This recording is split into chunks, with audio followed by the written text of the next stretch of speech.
Bien, vamos a empezar. El tema de hoy es,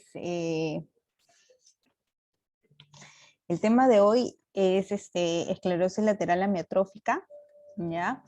El día que se tiene por conmemoración del ELA, ¿no? El Día Mundial del ELA, es el 21 de junio, ¿ya? En ese día se conmemora, pues, ¿no? El Día Mundial o hacia las personas que padecen la esclerosis lateral amiotrófica. ¿Pero qué viene a ser la esclerosis lateral amiotrófica? El ELA, o la esclerosis lateral amiotrófica, ¿ya? Es una enfermedad progresiva del sistema nervioso que va a afectar al cerebro y a la médula. ¿Ya? Células nerviosas, el cerebro, la médula, todo causando la pérdida del control muscular. Ahora, nosotros tenemos aquí en estas imágenes lo que vendría a ser pues una fibra nerviosa normal y una que está deteriorada o que está pues enferma, ¿no? Como lo describe la imagen, enferma. ¿Qué sucede acá? Cuando nosotros queremos ejecutar una acción, ya nosotros enviamos esa información, ¿no? Especialmente a las que son de orden motor, ¿no? Si queremos desplazarnos o hacer una actividad voluntaria, no la podemos realizar si es que tuviéramos una enfermedad o estuviéramos padeciendo algunos síntomas de la esclerosis lateral amiotrófica, debido a que esta información no llega por los deterioros que va teniendo tanto las neuronas como la parte central que sería nuestro cerebro y la médula. Todo este recorrido se ha perdido, se ha desintegrado, se ha desmelanizado, entonces no llega la información, o llega y es muy escasa o no llega. Bien, entonces, aquí tenemos, por ejemplo, ¿no? Ya nosotros conocemos que el cerebro va a ser como nuestro centro de informaciones, donde nosotros vamos a llevar, pues, ¿no? Digamos, no quiero coger de repente un pomo o algo, ¿no? Entonces, toda esta información yo la voy a perder, o no la puedo realizar, o lo hago de una forma distorsionada. Entonces, ¿cuál viene a ser su etiología o su causa probable, no? No tiene una causa probable, no se le conoce una causa, es de causa idiopática. Algunos estudios consideran que la ELA puede ser hereditaria, a mucha diferencia de lo que vimos en la clase anterior, la esclerosis múltiple, ¿ya? Estas vienen a ser distintas en realidad, incluso hasta el dato de diagnóstico viene a ser distinto. Para hacer una diferenciación de diagnóstico son distintas. Pero eso sí, a ninguna de las dos se le ha podido encontrar una causa probable. Y específicamente a esta se dice que probablemente venga de los factores genéticos, ¿no? Por ejemplo, mamá, papá, familiares que puedan haber tenido la enfermedad y se hereda esta enfermedad. Otros dicen, pues no, que hay factores que podrían predisponer, igual que la esclerosis múltiple, también tenemos en el ELA factores que podrían predisponer, ¿no? Tenemos el factor hereditario, ¿ya? Que es el que tiene mayor estadísticas o mayor porcentaje según los estudios, que tenemos, pues, ¿no? La genética y el factor hereditario vienen a ser los mismos y vienen a tener un mayor índice en el ELA, al menos en los pacientes. Otro factor que puede predisponer podría ser la edad, aunque este viene a ser un factor relativo. En realidad, entre los 40 y los 60 años se podría desarrollar o asentar más la enfermedad, ¿no? Pero no significa que solamente estén en esos marcos. Puede también parecer un poco antes, ¿no? 35 años por ahí. En el sexo, Es más común en varones que en las damas. Y también se dice pues que el tabaquismo, la contaminación por metales pesados y otras toxinas ambientales podrían incrementar la posibilidad que una persona pueda presentar esclerosis lateral amiotrófica en el proceso de su vida. ¿Qué sucede? La contaminación por metales pesados, ¿no? Se los dicen porque no es necesario que una persona tenga algún trabajo relacionado con la minería, sino que también puede ser por el consumo de algunas sustancias o el área en el que se vive, ¿ya? De repente podríamos estar consumiendo algún alimento como el pescado proveniente del mar, que probablemente tenga altos,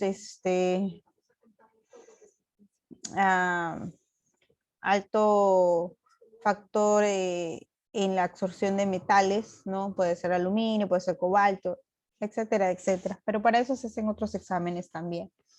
Pero se cree que este podría también ser uno de esos factores. Entre los signos y los síntomas, nosotros vamos a tener aquí una gama distinta, ¿ya? Si conocemos signos y síntomas, va a diferir de uno y de otro también, porque puede haber personas que no tengan algunos síntomas y otras que sí. Por lo general, o sea, de una forma estructurada, vamos a ver que por lo general la mayoría tiene dificultades para caminar o para realizar actividades de la vida diaria, ¿ya? Tienen un poco de torpeza o caen frecuentemente, hay torpeza motriz, ¿ya? Debilidad. Puede ser en miembros inferiores o en miembros superiores. Ya presentan dificultades para hablar, problemas para tragar, para deglutir. Entonces ahí viene la disfagia, la disartria, la disnea, que es la dificultad para respirar, espasmos musculares o fasciculaciones, que también se le denominan, hormigueos, alambres, ¿ok? Se involucran todo eso. Fuera de que el paciente va a tener algunas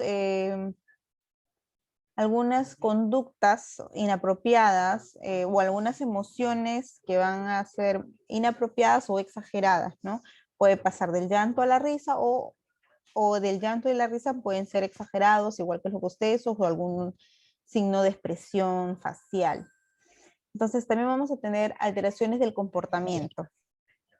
La persona puede estar muy enojada, ¿no? O puede estar bien. Entonces sus emociones van a ir hacia el extremo, ¿no? Puede estar bien ahora, pero puede en unos minutos cambiar rápidamente ese estado emocional. O de lo contrario, si era una persona muy respetuosa, muy elocuente, empieza a ser un poco más grosera, o empiezan a aparecer eh, estas expresiones, se pueden eructar o pueden hacer sonidos o aspectos un poco inapropiados, ¿no? Bostezos inapropiados, de repente abrir la boca, ¿no? Porque no puede glutir bien, entonces en los alimentos, ¿ya? Y también se van a presentar cambios cognitivos, ¿ya? Estos no van a ser tan acentuados, al menos los cambios cognitivos en la mayoría. No todos, ojo, cabe resaltar que no todos los pacientes van a tener todos los síntomas tampoco, ¿ya? Entonces, el ELA, a diferencia de la esclerosis, esta va a empezar o bien por los miembros inferiores o bien por los miembros superiores, y de ahí ya se extiende a todo el cuerpo, ya empieza a extenderse.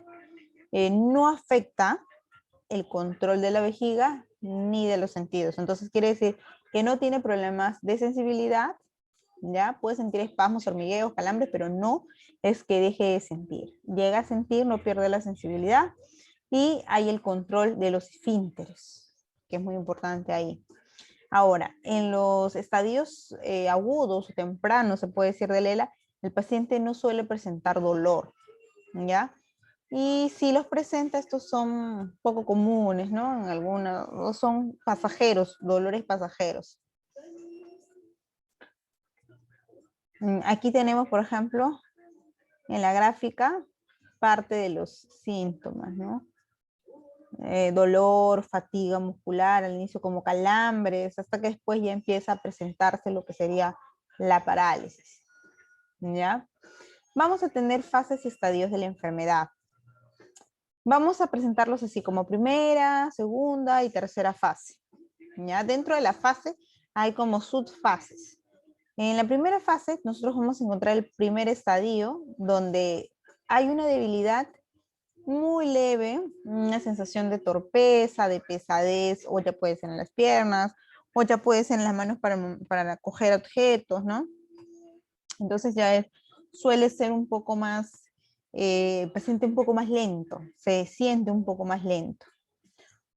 Otro viene a ser ya un segundo estadio, donde se presenta una debilidad moderada, tiene dificultades para hacer actividades en la vida diaria, depende de alguna otra forma de sus familiares o cuidadores, ya sean para actividades motrices un poco más avanzadas, ¿no? Como subir escaleras, bajar, levantar los brazos, colocarse de repente la ropa, ¿no? Abrocharse, vestir, o parte de la alimentación también puede estar incluida dentro del segundo estadio.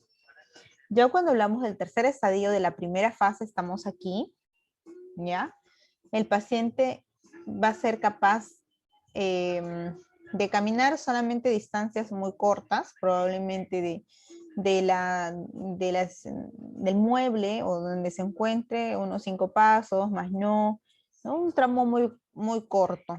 Es como vivir en una habitación pequeña y ir de mueble a la mesa. Entonces no hay mucha diferencia, ¿ya?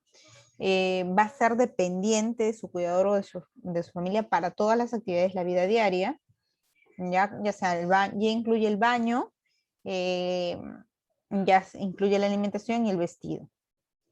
Y en la segunda fase, donde ya encontraríamos nosotros cuarto y quinto estadio, ya hablo de una debilidad muscular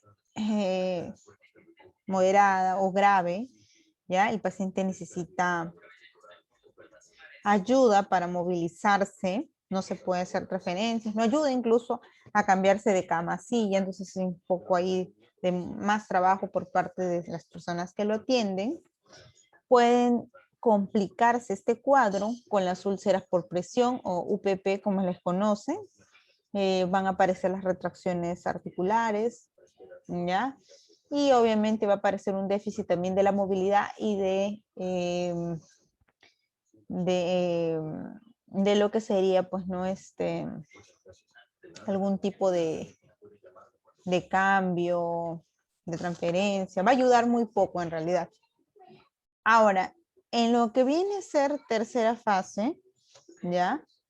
En la tercera fase, ya el paciente pues es totalmente dependiente. Ya hay que bañar, hay que cambiar, hay que llevarlo al baño, probablemente el paciente empiece a usar pañales, no porque no pueda controlar los esfínteres, pero sí porque no camina, y por lo tanto tampoco hay el trabajo en las manos como para poderse autoasear, ¿no? Entonces, de todas maneras, en todas las fases va a ir progresando la enfermedad hasta llegar al paciente a la postración total, ¿ya? Lo que se conoce como el síndrome del cautiverio, ¿no? Donde el paciente pues está cautivo dentro de ese cuerpo, o sea, puede reconocer, puede aprender, pero no puede hacer nada más. Dentro de él está todo lo que sabe, pero no puede movilizarse, no puede hablar, pierde las condiciones para hablar, entonces ya es prácticamente alguien encerrado dentro de un cuerpo que no se puede mover, ¿no? Por eso se le llama el síndrome del cautiverio. Ahora, en las pruebas diagnósticas, justamente era la parte que yo les decía, ¿cómo hacen el diagnóstico diferencial? Aquí van a hacer en realidad unas pruebas diagnósticas, esto es en la parte médica, nosotros no hacemos nada de esto, ¿ya? Pero más o menos para que conozcamos el proceso de cómo lo van a hacer, ¿ya? Cómo lo van a hacer el médico, o al menos si tenemos un paciente que por ahí no ha ido al médico, pero al ver que ya estaba perdiendo algunas funciones motoras, se preocupó y decidió ir a una atención de fisioterapia sin tener un diagnóstico preciso y probablemente estemos dale que te dale y el paciente sigue debilitándose, ¿ya? De alguna forma lenta, pero sigue debilitándose. Lo importante es que se haga un diagnóstico, ¿ya? Donde se tenga una historia detallada, tanto de los signos y de los síntomas, como empezó, dónde empezó, su examen físico, electromiografía para saber si los músculos están habiendo algún tipo de contracción, ¿no? Como iniciación o intención de un movimiento, ¿ya? Pruebas de laboratorios, ¿ya? Van a hacer pruebas de laboratorio y van a diferenciar, van a hacer pruebas diferenciales en el caso que haya síndromes de pospolio o esclerosis múltiple o etcétera, etcétera, de otros diagnósticos que se puedan tener. Por ejemplo, aquí tenemos, ¿ya? Tenemos el diagnóstico para el diagnóstico de ELA se va a requerir signos de la neurona motora superior, ¿ya?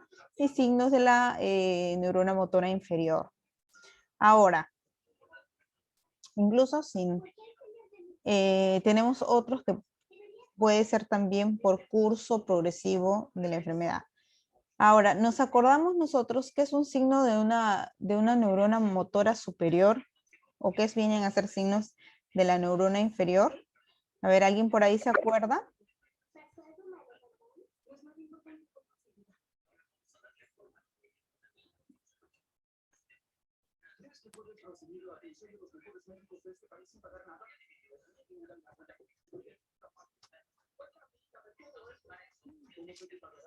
A ver, los escucho. Los escucho. ¿Saben lo que es un signo de neurona, signos de neurona motora superior?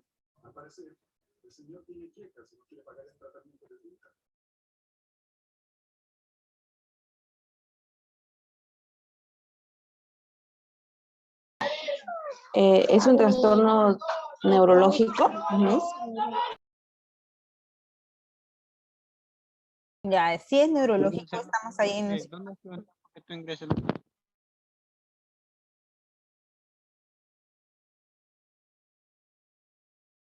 ¿Alguien más?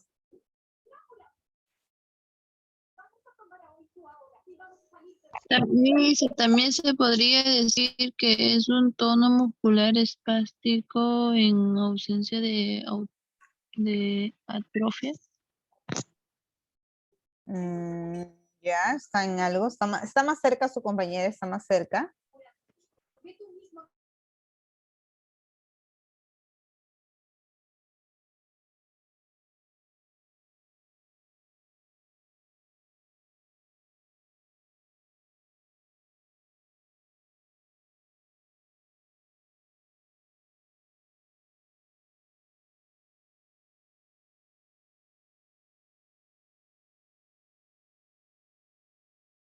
Vamos, íbamos por buen camino. A ver, otro de sus compañeros que quiera aportar. No importa si dicen ustedes, este es un signo de la neurona motora inferior, ¿no? Tal, tal. Este es un signo de la neurona motora superior, tal, tal. Entonces, son más que todo son signos. Viene a ser, como dijo su compañera, ¿no? Espasticidad o viene a ser hipotonía. Entonces, pero diferencien. Lo que yo quiero que ustedes diferencien un signo de otro.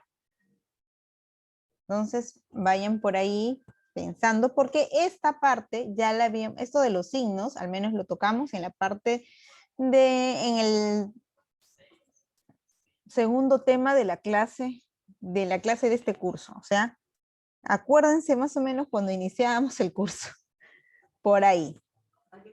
Okay, especialmente cuando hablamos de monoplejía.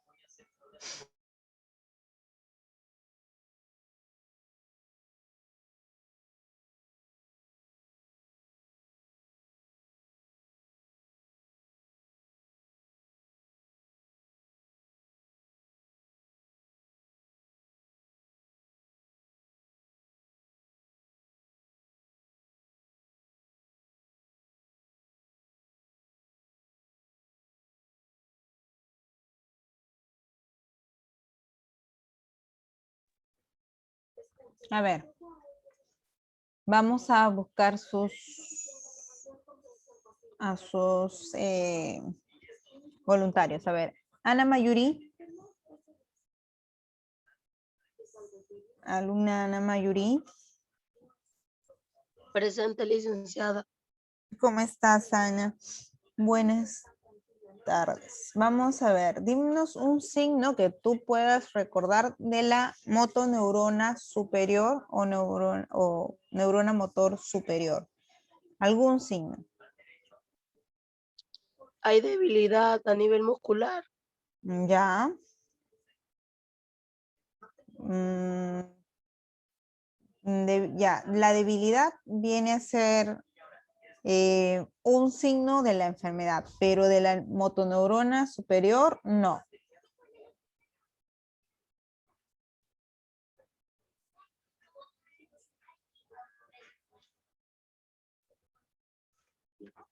Licenciada, disculpe. En la motoneurona superior, la artrofia muscular está ausente y la motoneurona inferior se instauró con rapidez. Ya. También tenemos el tono muscular aumentado, que es la espasticidad en el superior. En el inferior tenemos flacidez, ¿no? Normal o disminuido. Ya. Está muy bien. Muy bien. Gracias, Heidi.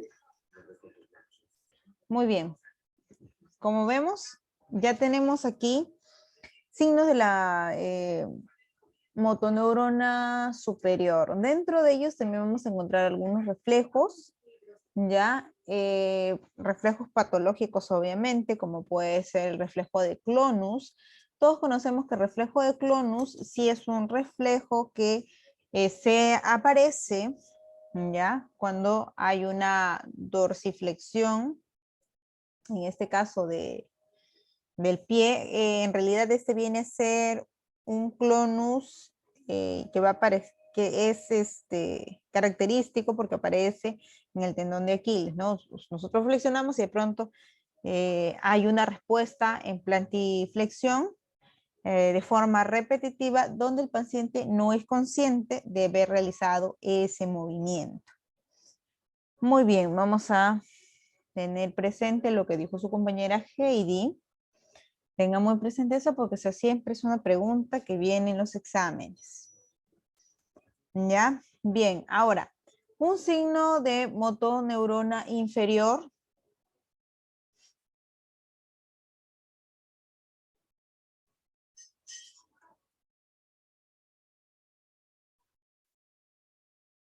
A ver. ¿Me puede repetir, por favor? Es el otro. En realidad nosotros ya desarrollamos con su compañera Heidi. Su compañera Heidi ya desarrolló signo de motoneurona superior. Solo nos estaría quedando motoneurona inferior. Está lo que es la flacidez, Ya. el músculo se torna laxo o blando. También está lo que es la hipotonía, la reflexia, la paresia. Sí, muy bien. Muy bien, muy bien. Muy bien lo que ha hecho su compañera. A veces el paciente va a experimentar algunos cambios motores. Pueden aparecer fasciculaciones, ¿ya? En este caso, generalmente esas fasciculaciones van a aparecer cuando el paciente pues está... No, el aumento de la espasticidad, eso viene a ser un signo de la motoneurona superior.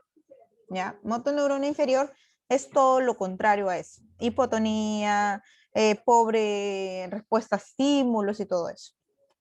Entonces, sacando todo eso, vamos a decirlo pues, ¿no? Diferenciando, haciendo una diferenciación tanto de estas, se va a categorizar la ELA, ¿ya? La van a definir si tiene signos de motoneurona superior e inferior en las tres regiones, ¿ya? o si aparecen dos regiones, si aparece en una región, ¿ya? O si se sospecha que hay alguna de ellas dos. Ahora, cuando habla de regiones, habla de partes de nuestro cuerpo. Por ejemplo, de repente tiene signos de motoneurona superior, de repente en los brazos, y en la pierna presenta un signo de motoneurona inferior. Ya puede deberse también a eso. Entonces, tienen que ver categorizando en cuántas partes se presentan los cambios musculares, básicamente, ¿no? Y si de repente en la pierna ha empezado a rozar la pierna, es un poco más lenta, pero se presentan fasciculaciones, estaríamos hablando de la motoneurona inferior. Deben estar ausentes, ojo, o sea, para saber si es o no un paciente con ELA, el paciente con ELA no debe tener trastornos sensitivos. Eso lo dijimos también en la parte de los síntomas, ¿sí? ¿Okay? El paciente no debe tener trastorno. A ver, gracias. No debe tener...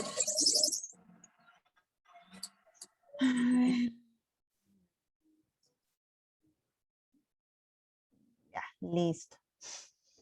No debe tener trastornos de la sensibilidad, nada de alteraciones de trastornos sensitivos. ¿Okay? Puede sentir calambres, puede sentir hormigueos, pero no trastornos sensitivos. Tiene que sentir normal. Ahora, también no debe haber disfunciones esfinterianas, o sea, no debe tener incontinencia, ni incontinencia urinaria, ni incontinencia fecal. ¿Ya? Problemas visuales, ¿ya? Tampoco, eso no debe haber, porque si hay problemas visuales podríamos estar más cerca a una esclerosis múltiple que a una esclerosis lateral. Entonces ya más o menos vamos diferenciando. Trastornos autonómicos tampoco debe haber, tampoco debe haber indicios de enfermedad de Parkinson o enfermedad de Alzheimer, o sea, el paciente no debe estar empezando a olvidar, ni tampoco debe haber temblores, ¿ya? Ni una otra enfermedad que mimetice, pues, ¿no? O desestime un diagnóstico si quieres hacer el diagnóstico de él.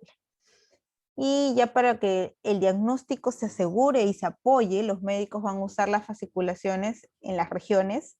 Si empieza a haber un músculo con motoneurona inferior, probablemente, o motoneurona superior, pero empieza a haber fasciculaciones, como decir, va temblando dentro de ese músculo, de ese paquete, imaginémonos el paquete muscular, el músculo, ya, del muslo específicamente, y vemos que no se mueve, pero que hay ciertas grupos musculares o fibras musculares, vamos a denominarlas así, ya, que sí hay una vibración, un movimiento ahí, ya eso se le denomina fasciculaciones. Ya, entonces tienen que apoyarse en todo lo que está aquí, ¿no? Ausencia de bloqueos de conducta, todo eso. Con eso ya se apoya un diagnóstico de ELA. Pero si nosotros nos damos cuenta, muchos de estos diagnósticos salen de los signos que van a aparecer de la motoneurona superior y motoneurona inferior.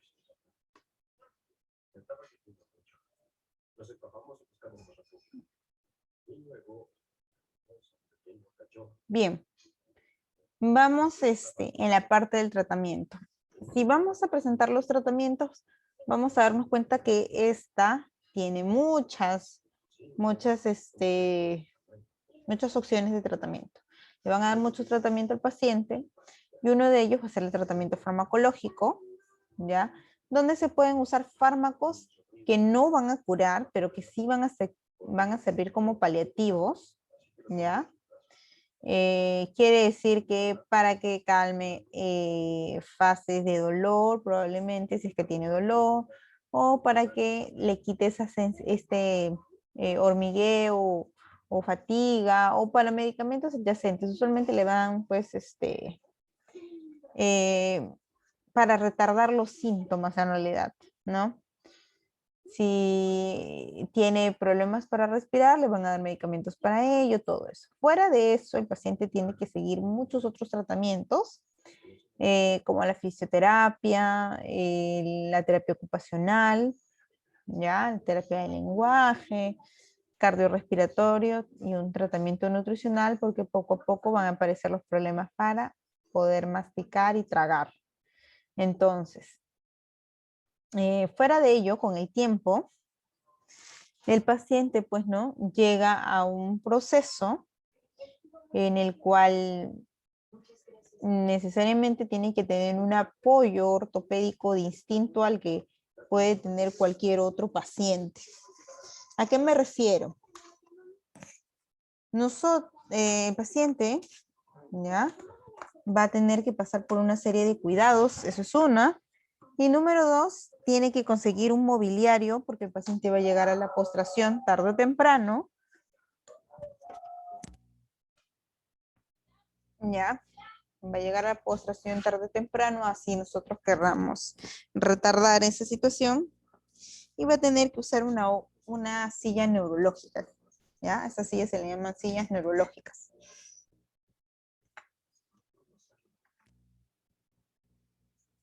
¿Ya? ¿Ya? Una silla neurológica que probablemente también use un sistema, como un software, para que él pueda comunicarse a través de medios alternativos.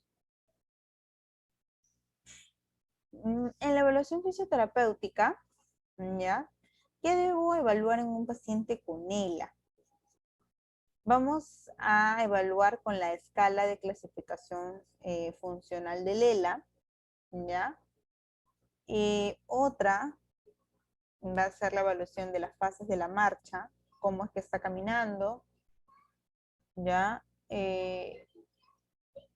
Evaluación de la espasticidad, eso lo podemos hacer con la escala de Ashworth modificada, de Tardieu, ¿ya? Vamos a evaluar el tono, pueden utilizar para evaluar el tono también la misma escala.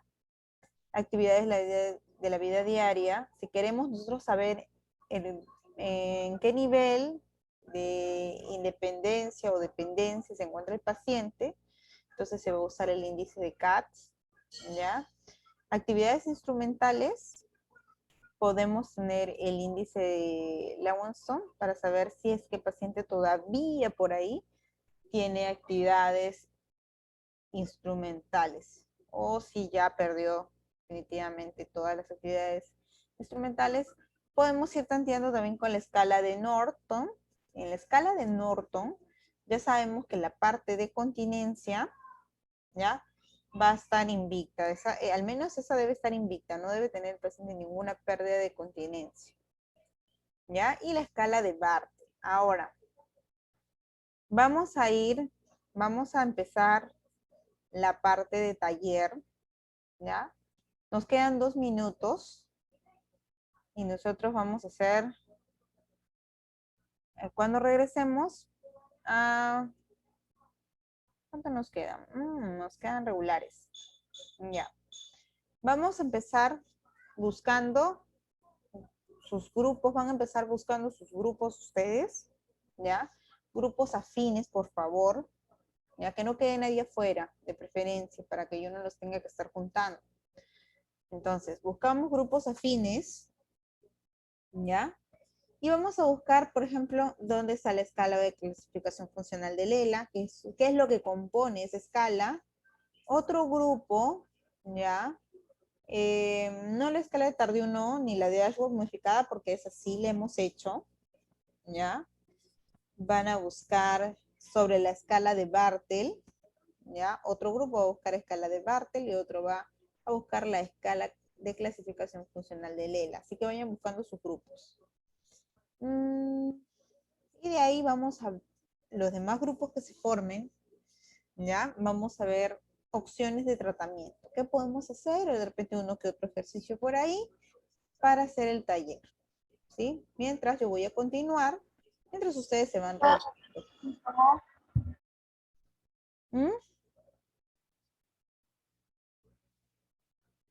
¿Puede repetir, por favor, Miss?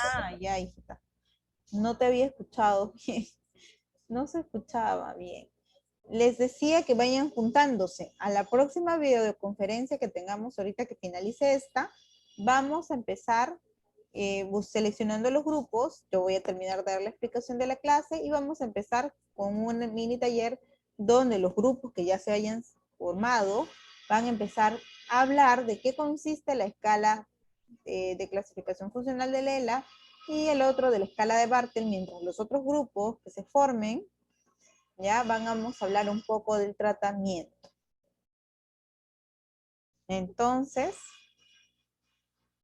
somos 14, según lo que veo aquí. Bueno, somos 14.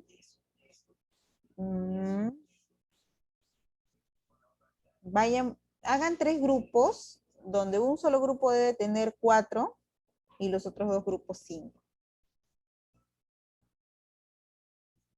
Nada más, un grupo de 4 y 2 grupos de 5. En total 3 grupos, nada más.